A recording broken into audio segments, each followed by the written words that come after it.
ശബരിമല കേരളത്തിൽ തന്നെയാണ്, കേരളം എന്ന് പറയുന്ന സംസ്ഥാനത്താണുള്ളത്. അപ്പോൾ കേരള സംസ്ഥാനത്ത് നിലനിൽക്കുന്ന ഇന്ത്യയിലെ തന്നെ പ്രധാനപ്പെട്ട ഒരു ആരാധനാലയം, ഒരു സെക്യുലറായിട്ടുള്ള ഒരു ആരാധനാലയം എന്നുള്ള നിലയിൽ അപ്പം ഗവൺമെൻറ്റിന് കൃത്യമായൊരു നിലപാടുണ്ട്. കോടതി വിധി നടപ്പിലാക്കേണ്ട ബാധ്യത പിന്നെ നമ്മുടെ കേരള ഗവൺമെൻറ്റിനുണ്ട്. ബഹുമാനപ്പെട്ട സുപ്രീം കോടതി വിധിയുടെ നടപ്പിലാക്കേണ്ട ബാധ്യത കേരള ഗവൺമെൻറ്റിനുണ്ട്. അതാണ് കേരള ഗവൺമെൻറ് ചെയ്തത്. ഇനിയിപ്പോൾ കോടതിയിൽ വീണ്ടും അതൊരു പുനരാലോചന നടക്കുകയാണ്.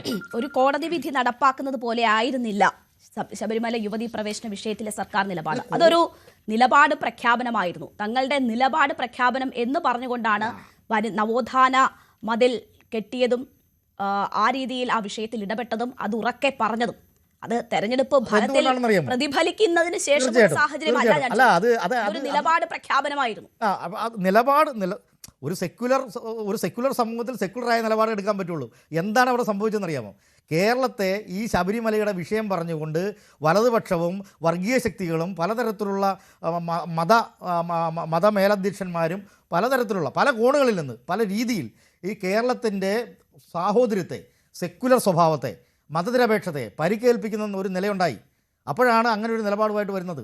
ആ നിലപാടിൽ നിന്ന് ഇപ്പം കോടതി വിധി വരട്ടെ. കോടതി വിധി വന്നു കഴിഞ്ഞാൽ ഇപ്പം എം വി ഗോവിന്ദൻ മാഷ് കൃത്യമായിട്ട് അതിനെക്കുറിച്ച് പറഞ്ഞിട്ടുണ്ട്. എന്താ പറഞ്ഞത്? കൃത്യതയില്ലാത്തതായിരുന്നു തന്നെ പറയാം. ആദ്യഘട്ടങ്ങളിൽ അദ്ദേഹം സർക്കാർ പറയുമെന്ന് പറയുന്നു.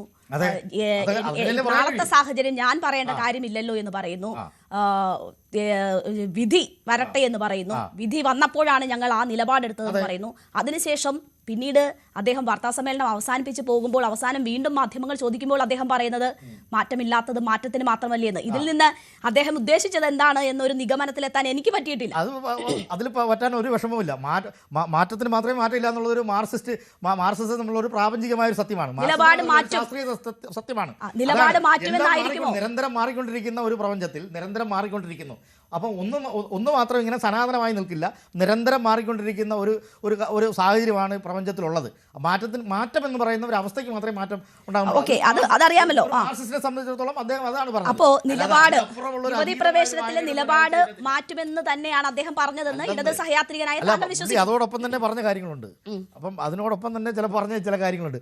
അതായത് ജനാധിപത്യമാണ് പ്രധാനം. ജനാധിപത്യപരമായി വിശ്വാസികളുടെ വിശ്വാസവും കൂടി കണക്കിലെടുത്തുകൊണ്ടുള്ള നിലപാട് സ്വീകരിച്ച് മുന്നോട്ട് പോകുന്നല്ലേ പറഞ്ഞത്. അല്ലാതെ ഏതെങ്കിലും തരത്തിലുള്ള കടുംപിടുത്തം നമുക്കില്ലല്ലോ. കോടതി വിധി വരട്ടെ. കോടതി വിധി വരുമ്പോഴും നമ്മൾ ശ്രദ്ധിക്കേണ്ടത് എന്താണ്?